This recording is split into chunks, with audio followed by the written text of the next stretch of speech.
Boa noite. No microfone silenciado, mesmo padrão de sempre. Vamos, na medida do possível, conforme for surgindo as dúvidas.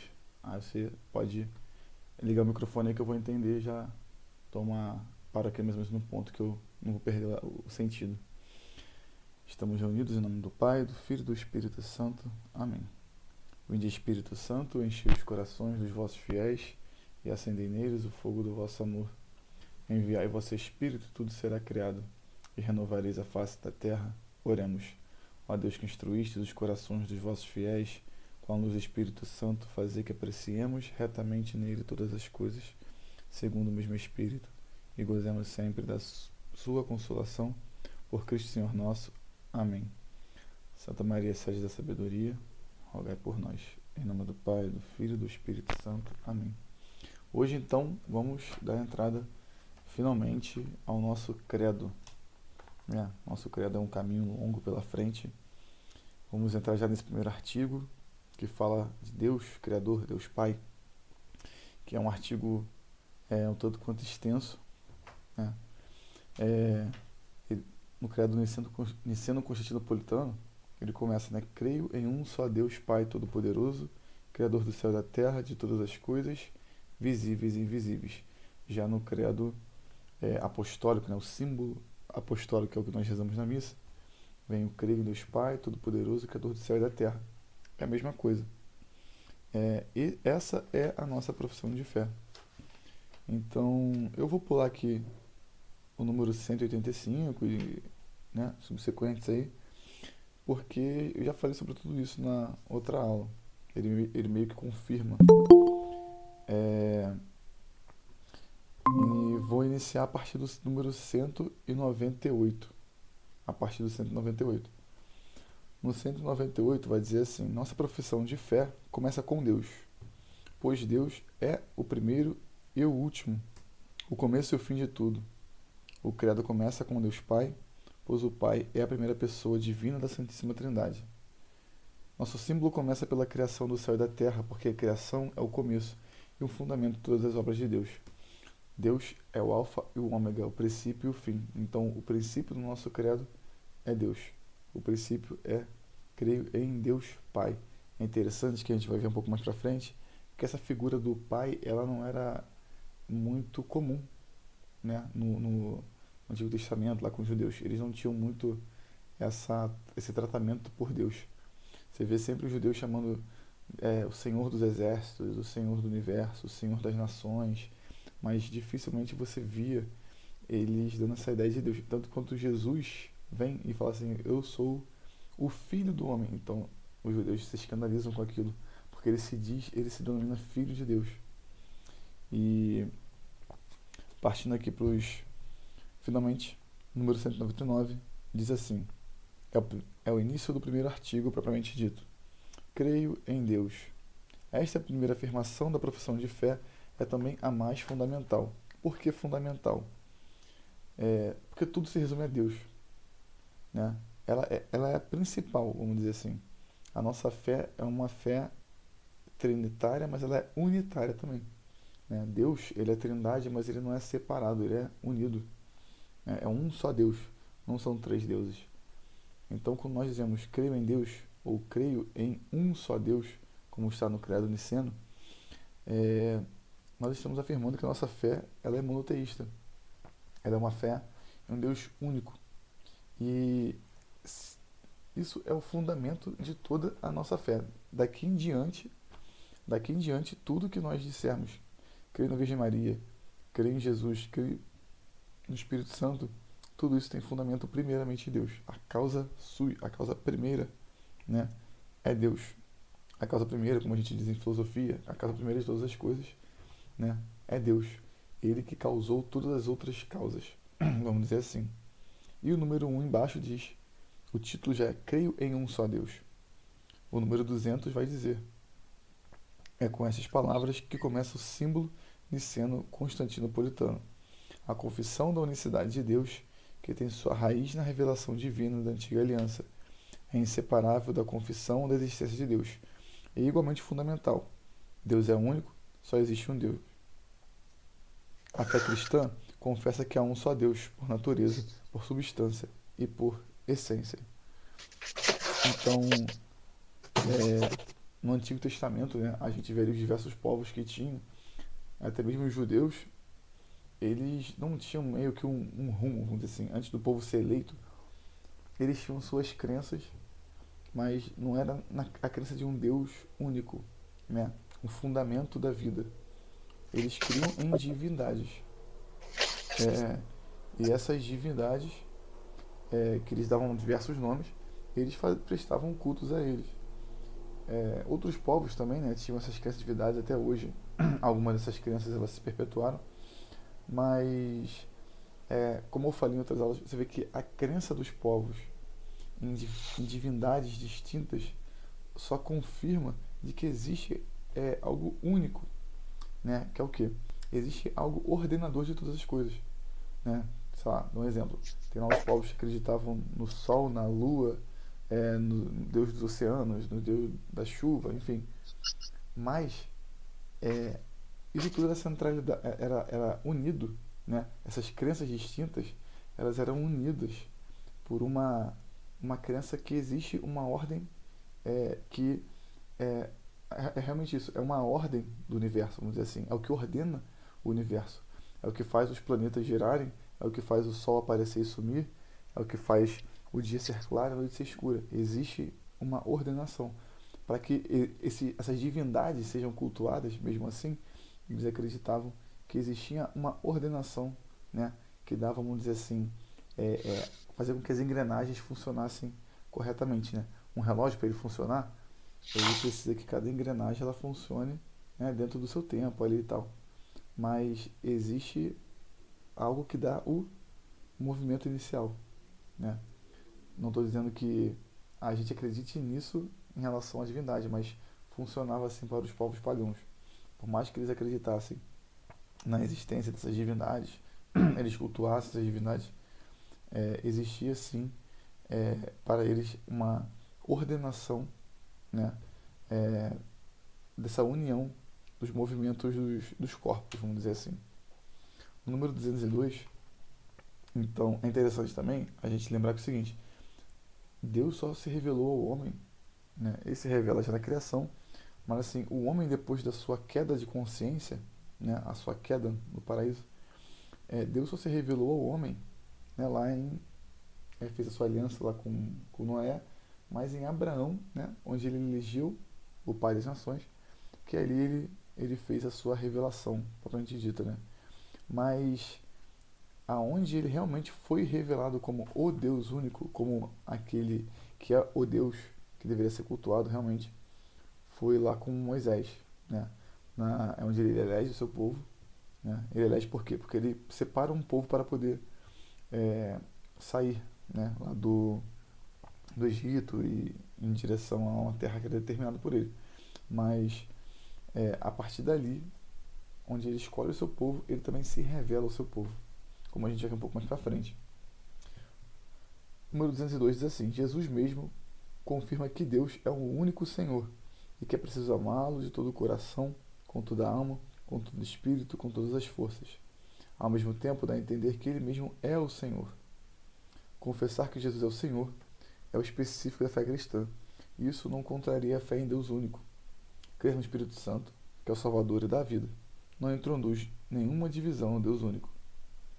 Cremos firmemente, afirmamos simplesmente que há um só verdadeiro Deus, imenso, imutável, incompreensível, todo-poderoso e inefável. Inefável é impronunciável, né? Os judeus eles não usam o nome de Deus, né, até hoje. Yahvé, Pai, Filho e Espírito Santo. Três pessoas, mas uma essência, uma substância ou natureza absolutamente simples. Aqui ele usa alguns nomes, né, vamos dizer assim, alguns termos que são de cunho filosófico, essência, substância. Não vou entrar aqui nesse mérito porque é meio complicado a gente falar sobre isso. Mas a gente crê no Pai, Filho e Espírito Santo, os três são a mesma substância, né?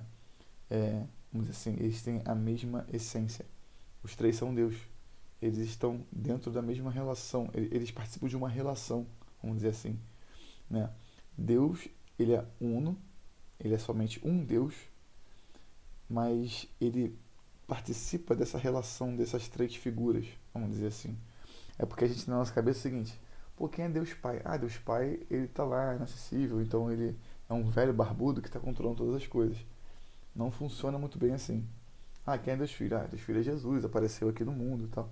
Quem é Espírito Santo? Ah, o Espírito Santo, né, é a força ordenadora de Deus, então aparece em várias figuras. Mas assim, não funciona dessa forma. É meio complexo de entender, mas a gente mais pra frente consegue entender um pouco melhor isso aí quando a gente fala sobre Trindade. Mas para isso nós devemos entender que Deus é uma força ordenadora, ele é o Senhor do universo, e o Filho, ele é a materialização do próprio Deus. Ele se faz carne, entendeu? Ele se apresenta ao mundo materialmente. Por isso que quando a gente tem lá aquela ideia de que não façais imagem de outros deuses e tudo mais, é, Deus se fez imagem, então a partir da imagem de Deus nós podemos fazer a imagem dele.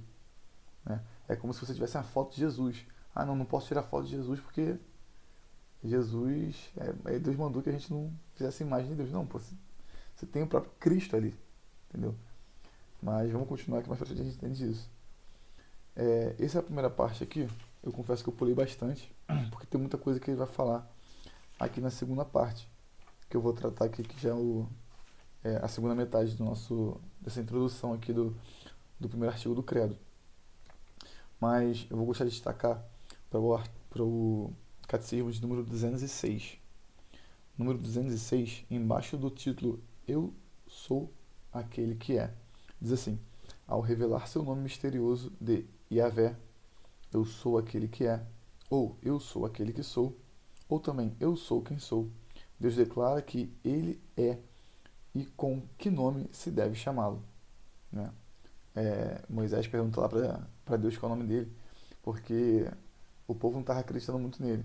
Aí ele malandramente pergunta para Deus e Deus fala assim: eu sou aquele que é. Yahvé, eu sou aquele que é.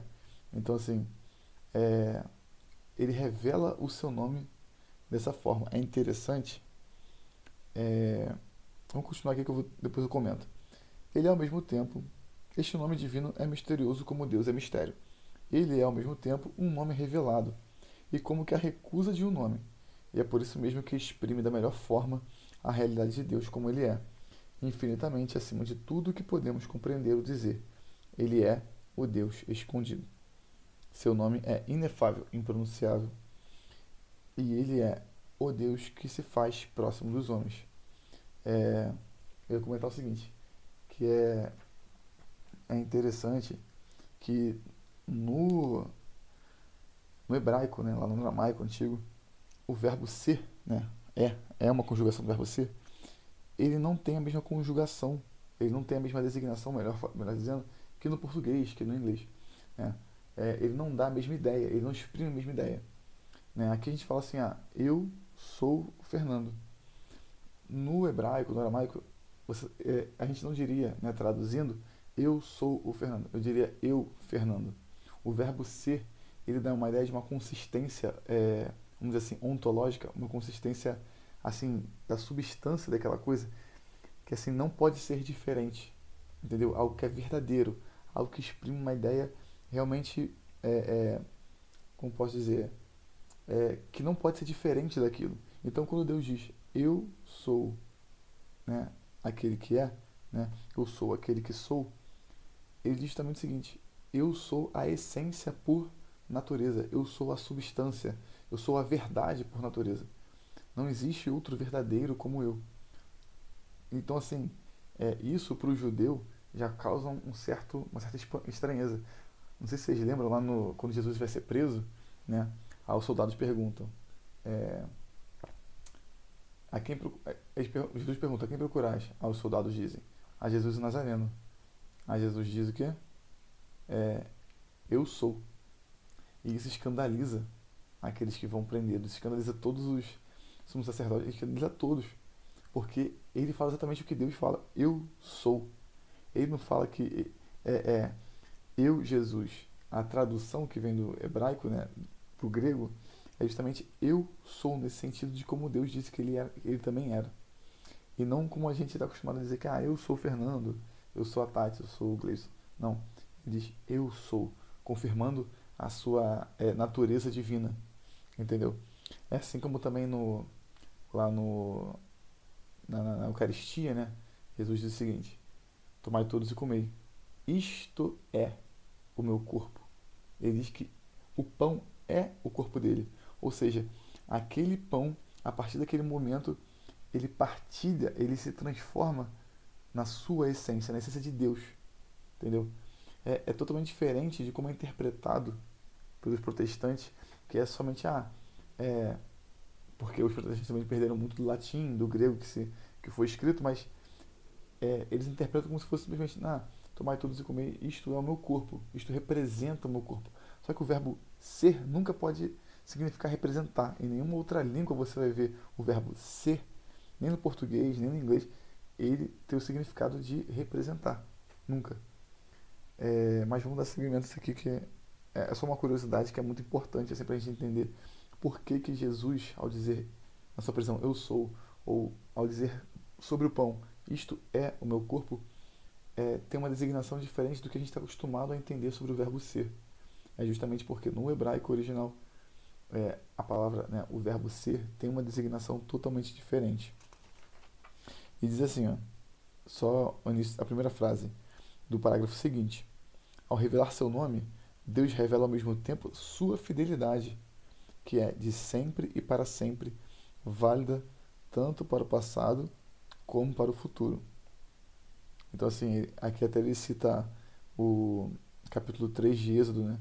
Tanto para o passado, eu sou o Deus dos seus pais. Aí ele faz uma referência aos primeiros pais, né? Que são Adão e Eva.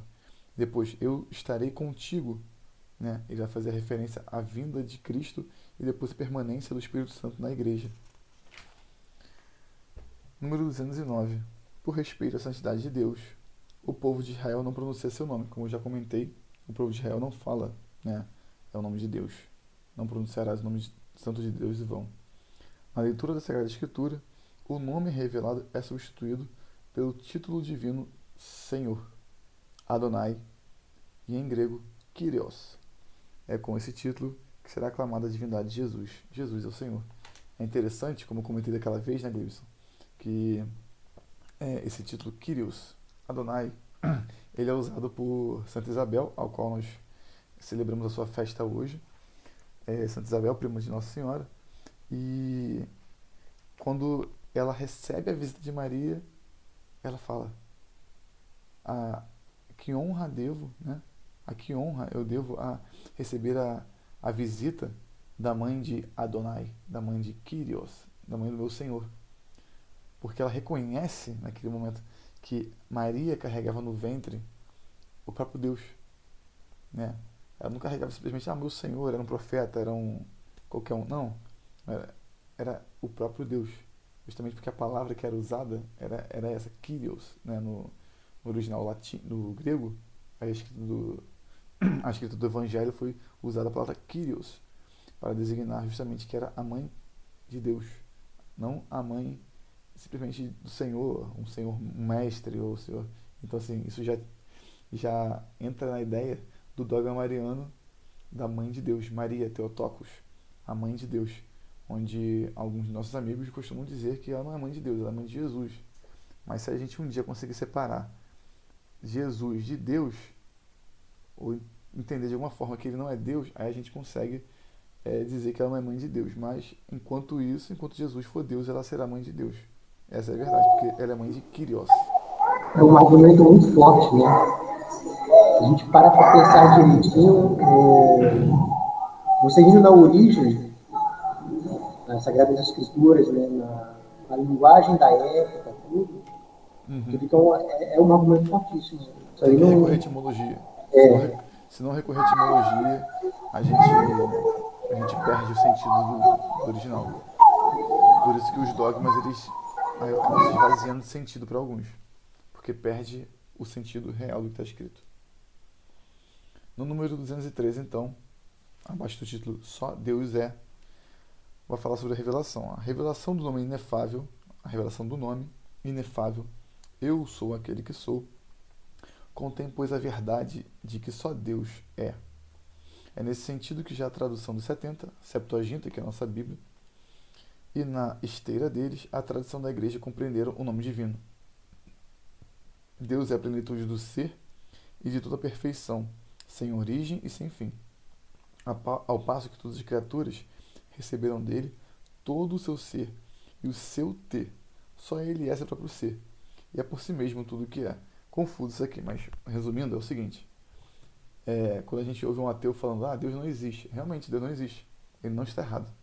Quando o ateu diz que Deus não existe, ele realmente não está errado, porque Deus não existe, Deus é. Deus, como eu falei, ele é verdade, ele é a essência pura, ele é a causa primeira de todas as coisas. Então ele não tem uma existência, ele é por excelência. Quem tem existência somos nós. É como se fosse uma analogia interessante, você e a sua sombra, né? Assim, não se encaixa perfeitamente, vamos dizer assim, mas é uma analogia boa para a gente entender um pouco disso aí. Você é, né? Você é a Tati, você é o Celso, o Gleibson, mas a sua sombra não é.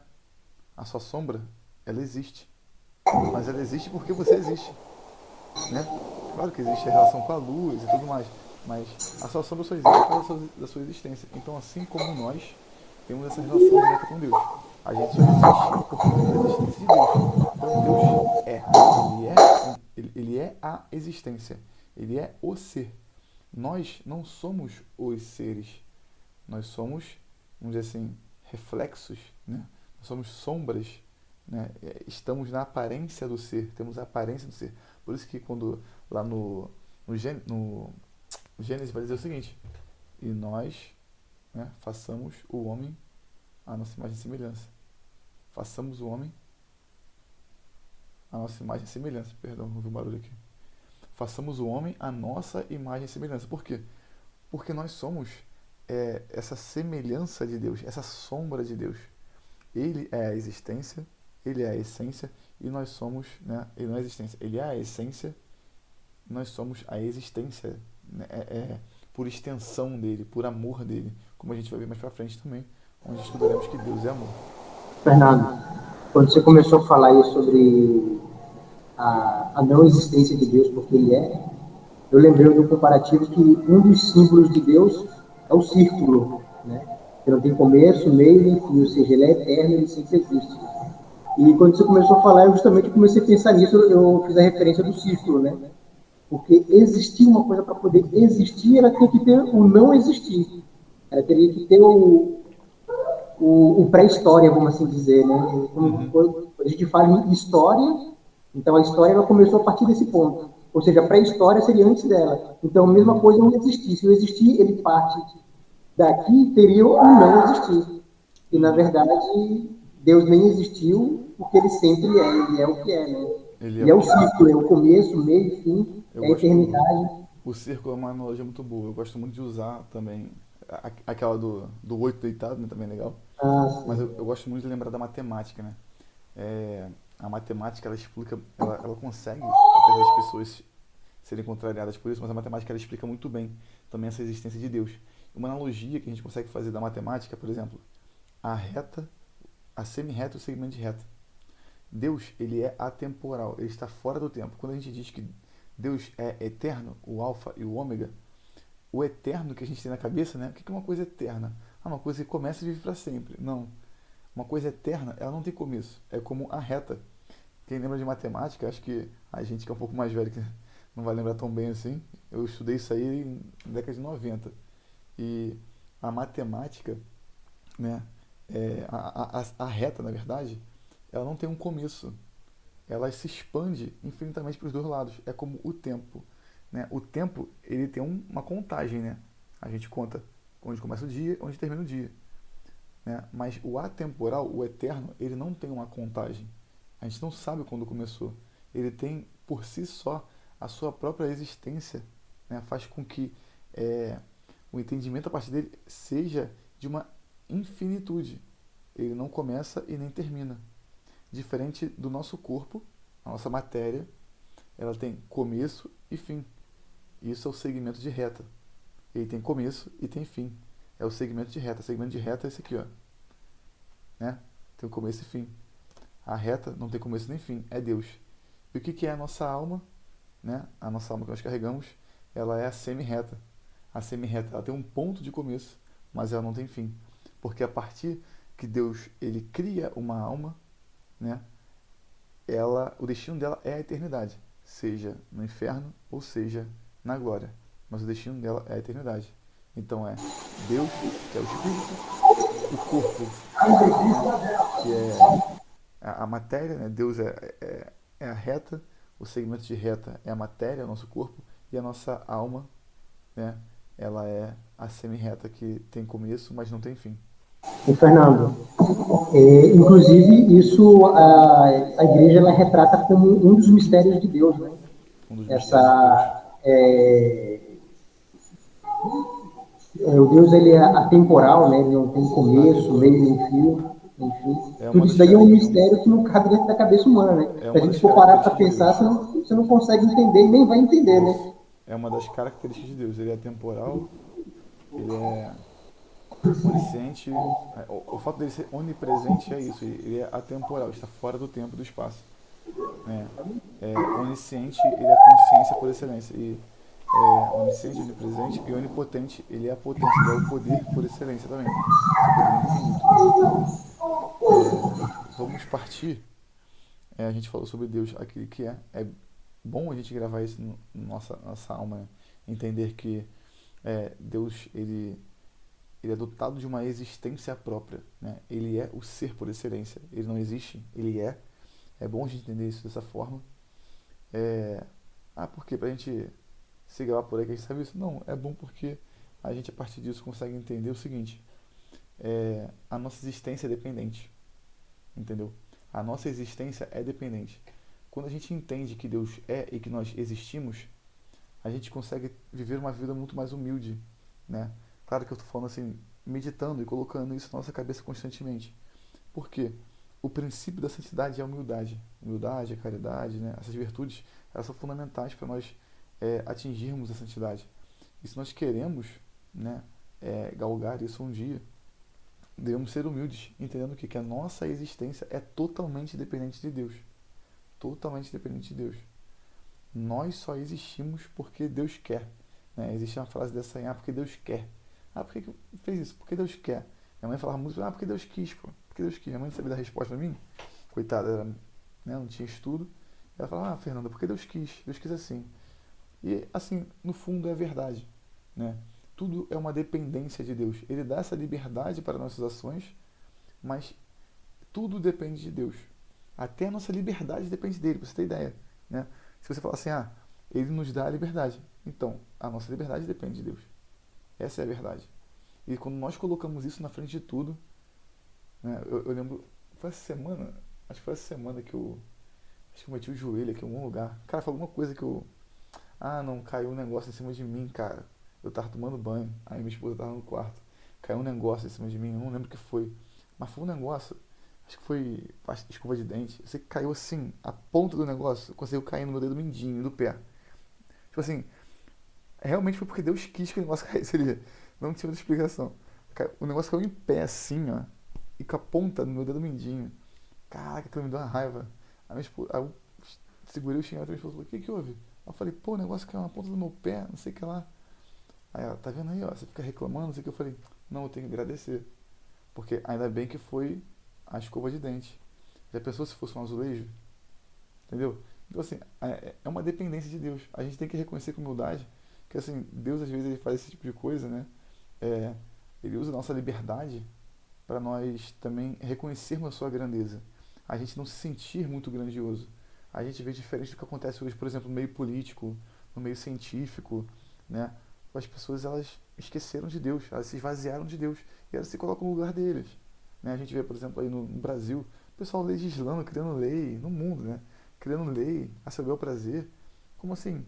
Não se importasse com a vida dos outros, entendeu? Isso é uma forma de se colocar no lugar de Deus. Né? A gente vê médicos fazendo isso, né? Negligenciando o atendimento a certas pessoas, porque eles se colocam no lugar de Deus. Eles são legisladores da vida das outras pessoas. E assim, sem levar em consideração o que realmente é a natureza da pessoa. porque toda profissão, seja você médico, enfermeiro, militar, o que for, toda profissão, ela só é bem exercida quando você coloca, né, Deus realmente como a dependência total, né, a relação total da sua profissão com Deus. A partir daí, com humildade, a gente vai conseguir tratar melhor o próximo. A gente vai conseguir enxergar no próximo, né, uma ação minha diretamente em relação com Deus, naquilo que eu estou fazendo. Porque muitas vezes o que a gente faz parece ser algo insignificante. Só que as nossas ações, por mais insignificantes que sejam, elas pertencem a uma linha, a uma cadeia de ações que de alguma forma elas influenciam as outras pessoas para a sua salvação. Nem que seja da maneira mínima, mas todas as nossas ações elas vão influenciar ou positivamente ou negativamente para a salvação das pessoas. Mas para aqueles que amam a Deus, como lembra o agiógrafo no Evangelho, para aqueles que amam a Deus, todo o bem concorre. Essa é a verdade. Então, seguindo aqui, nós vamos entrar em duas realidades do que é Deus. Deus é verdade e Deus é amor, a partir do número 215. Deus é verdade e Deus é amor. É interessante que Deus ele é bom, né, belo e verdadeiro, né? São as três características de Deus. Deus ele é bom, né? Ele é justo. Bom é isso, né? Ser bom é ser justo. Ele é a justiça, ele é puro justo, né? Que ele coloca lá as tábuas da lei, né? Os 10 mandamentos. Ele é bom, ele é belo. Quando a gente entende belo, a gente entende uma coisa que é bonita, né? Mas a beleza, na verdade, é uma ordem. Ela é ordenadora, né? Ela é algo que está em harmonia, né? Por isso que, por exemplo, quando você vê uma mulher bonita, você fala assim, nossa, essa mulher é muito bela, né? Ela é muito bonita. Por quê? Porque existe uma harmonia naquela mulher, existe uma ordenação, né? Eu costumo brincar quando você fala assim, você vê uma mulher muito musculosa, toda forte, tá? Então assim, pô, essa mulher não é bonita, pô. O Fernando, Fala aí. existe uma analogia muito interessante que a gente vê a respeito das obras de arte, da arquitetura que tem hoje em dia, que a gente vê muita coisa que são chamadas de uma obra bonita, mas você não vê o mínimo de harmonia naquilo ali. Às vezes é uma coisa completamente assimétrica, disformal, e muita gente caracteriza aquilo como bonito, mas assim, ela não tem o mínimo de harmonia.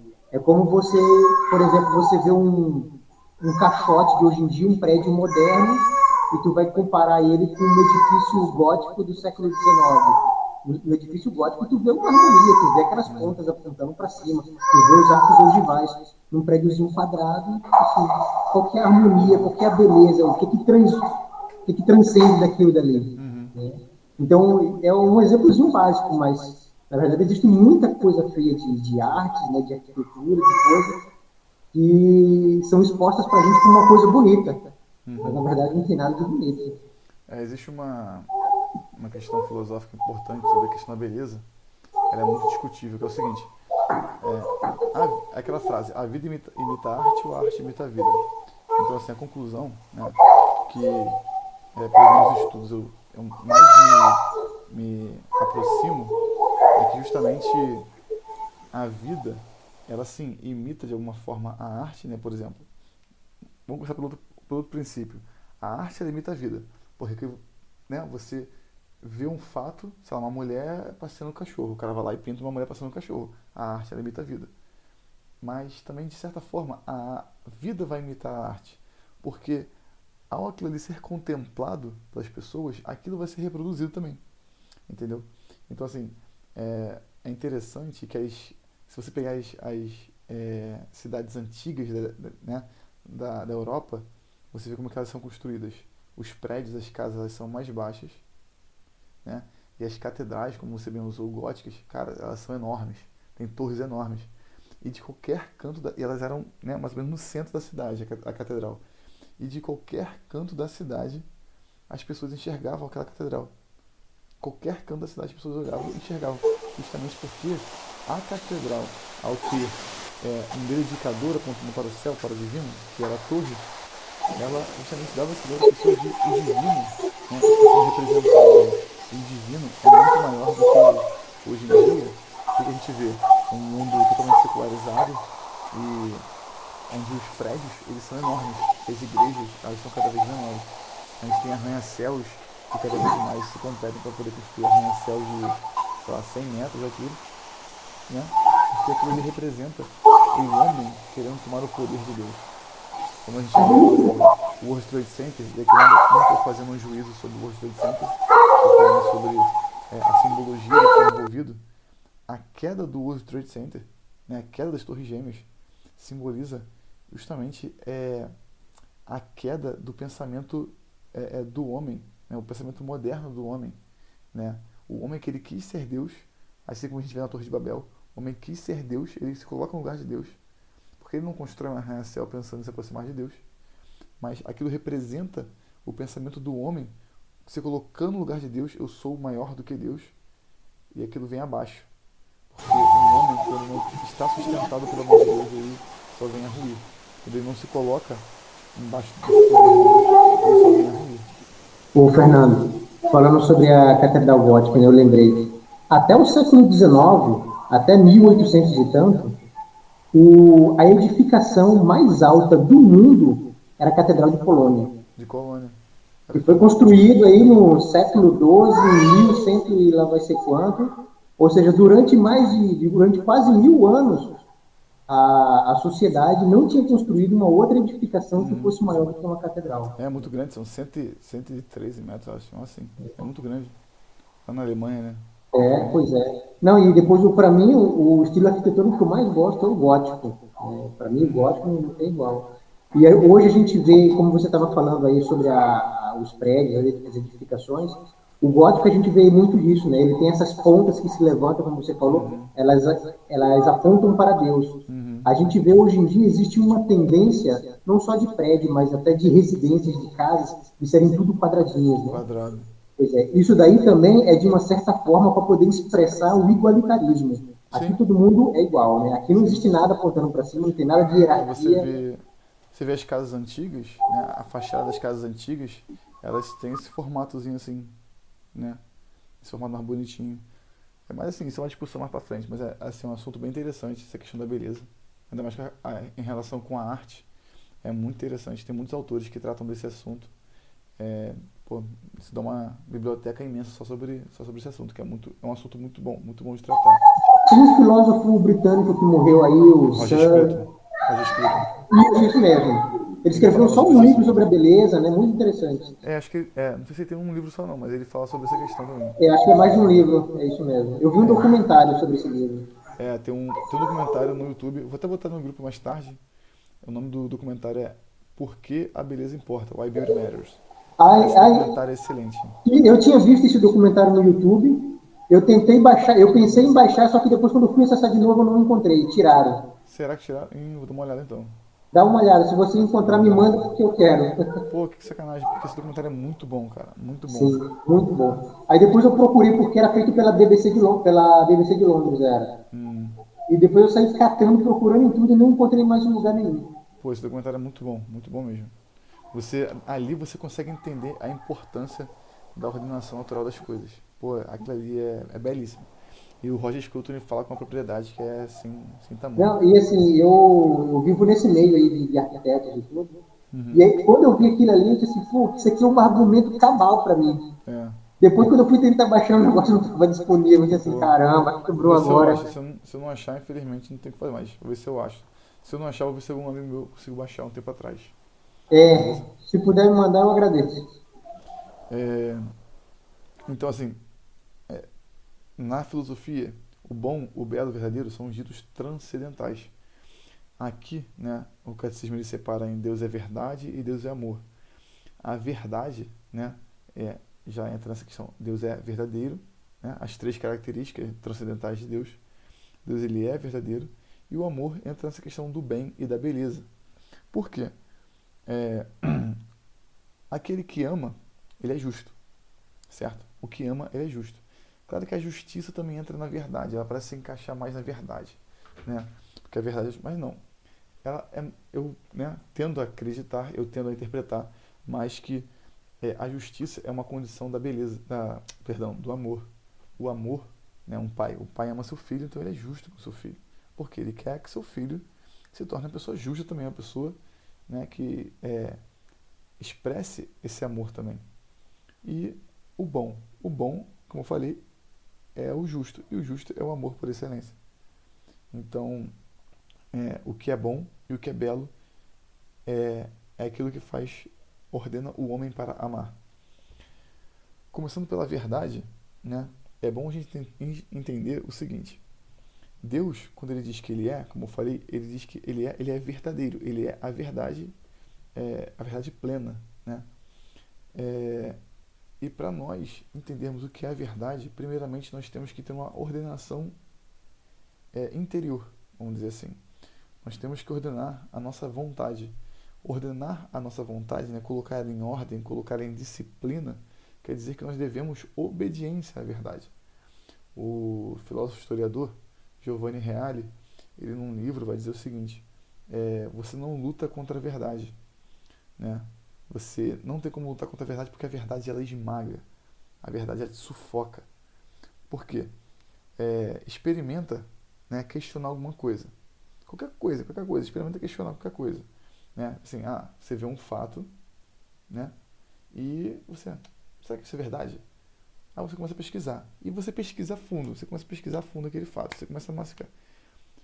Quando você descobre a verdade, que independente se você estava certo ou se aquele fato que foi apresentado estava correto, quem apresentou estava correto, a questão é a seguinte: a verdade ela te sufocou. A verdade ela se apresentou de uma forma que não tem como você falar assim, não é assim.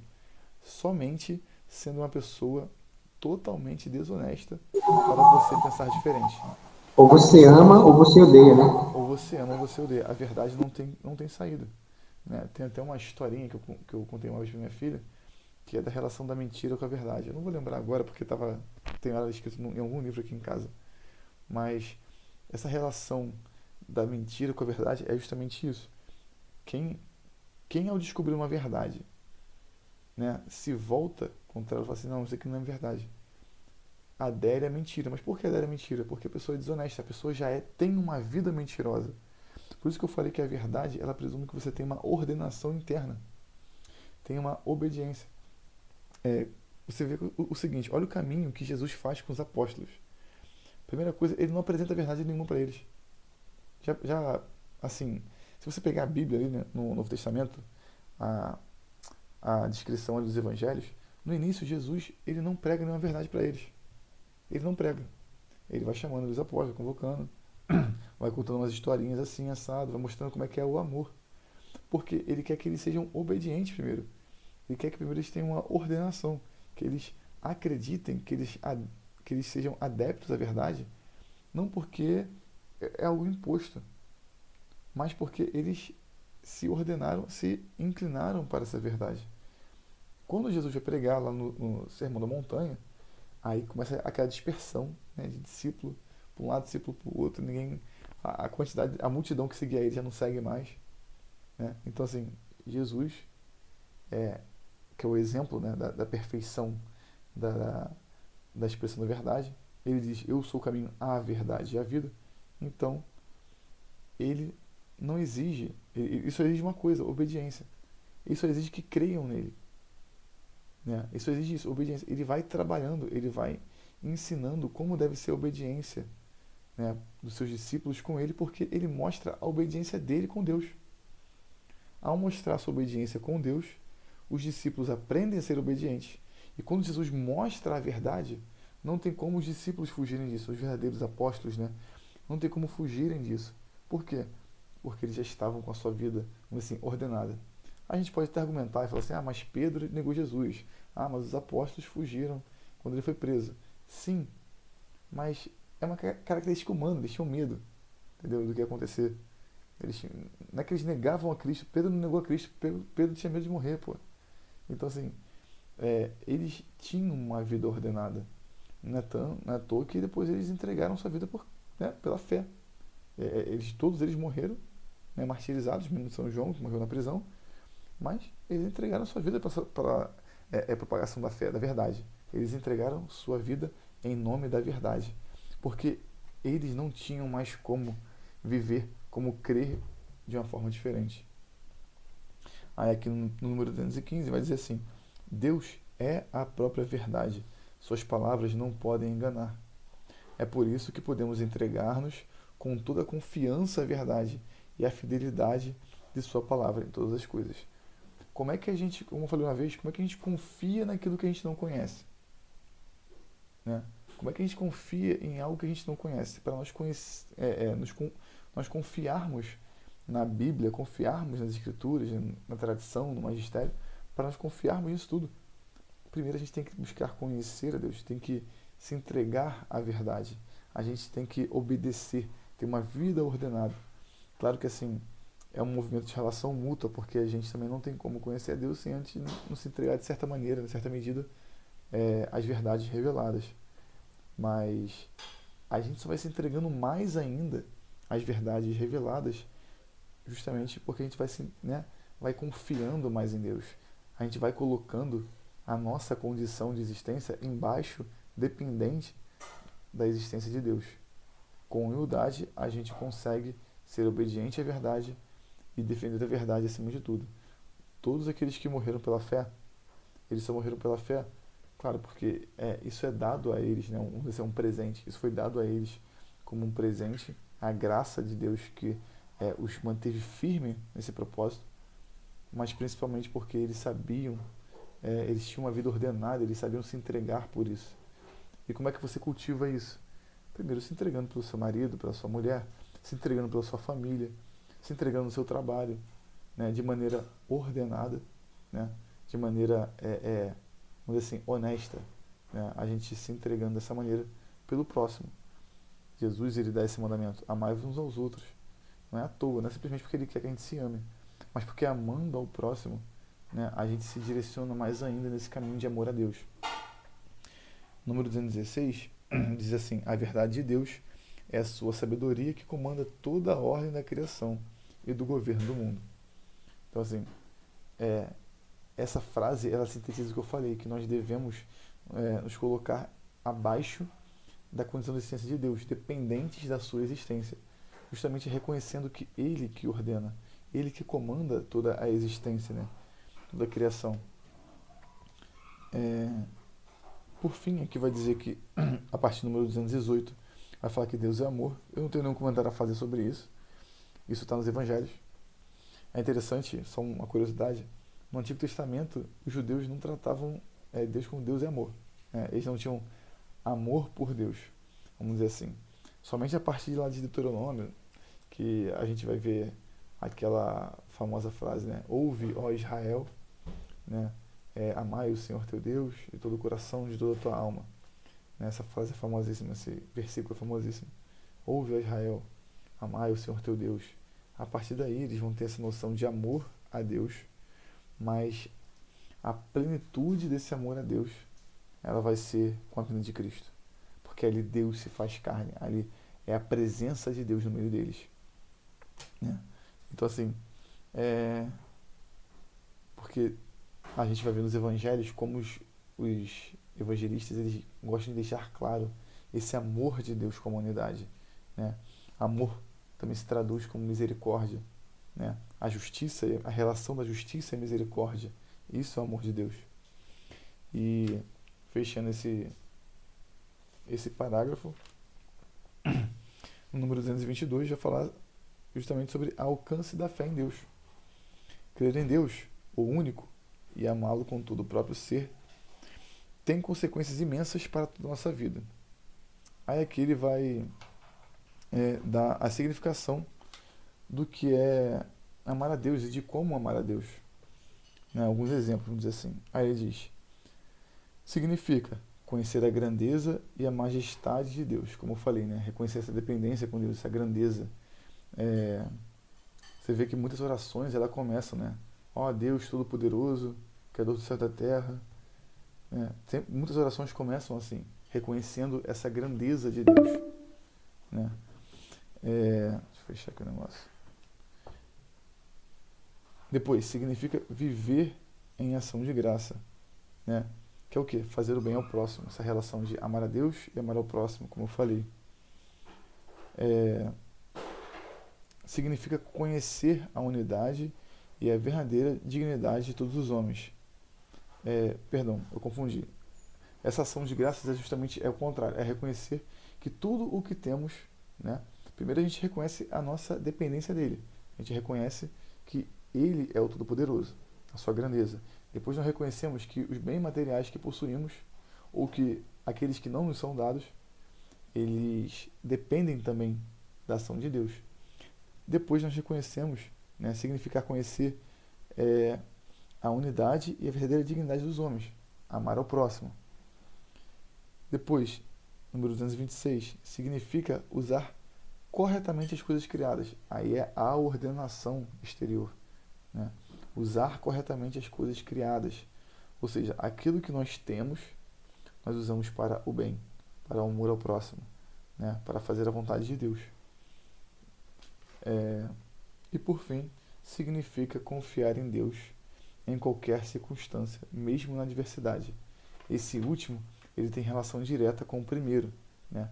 Quando você reconhece a magnanimidade de Deus, quando você reconhece esse poder de Deus, essa dependência que nós temos de Deus, nós reconhecemos justamente que tudo o que fazemos, tudo o que temos, tudo o que vivemos, apesar da escova de dente cair na ponta do dedo mindinho, isso é para nosso bem. Deus quer que isso aconteça para a nossa salvação. Então, assim, né, como eu gosto muito de falar, bater nessa tecla, quando a gente tem um parente doente, um familiar doente, uma pessoa que faleceu na família, algo desse tipo, nós temos que sempre interpretar como a vontade de Deus para a nossa salvação. O desespero, né, esse temor à perda da vida, a gente viu muito isso nesse período aí de pandemia e tal. Esse temor do homem em perder a vida não deve ser maior do que o amor a Deus. A gente pode ter esse lapso de, não, eu tenho que me preocupar porque eu posso ficar doente e morrer. Mas Deus está comigo. Se isso ocorrer, eu vou tomar todos os cuidados, né? Eu vou ser previdente. Eu vou me medicar, eu vou evitar certas coisas e tal. Vou me alimentar bem, vou praticar exercício. Mas, se isso ocorrer, eu não posso me desesperar. Porque Deus me ama. Porque Deus quer isso para a minha vida. Isso é para a minha salvação. Ele está permitindo isso. E aqui, o catecismo ele vai dar uma frase, ele vai dar uma oração de Santa Teresa. Linda, essa oração é linda. Eu não conhecia, até comentei com minha esposa hoje. A oração é belíssima. É bom que quem puder transcrever ou deixar rezar essa oração todo dia, de manhã, eu vou fazer isso com certeza.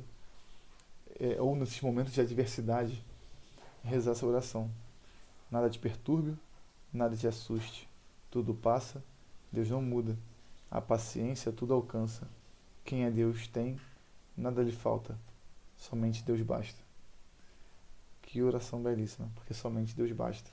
Quem tem a Deus, nada perturba.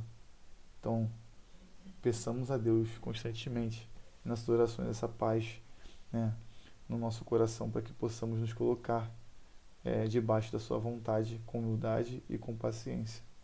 Alguma dúvida? Alguma questão a falar? Não? Agradeço a participação de vocês.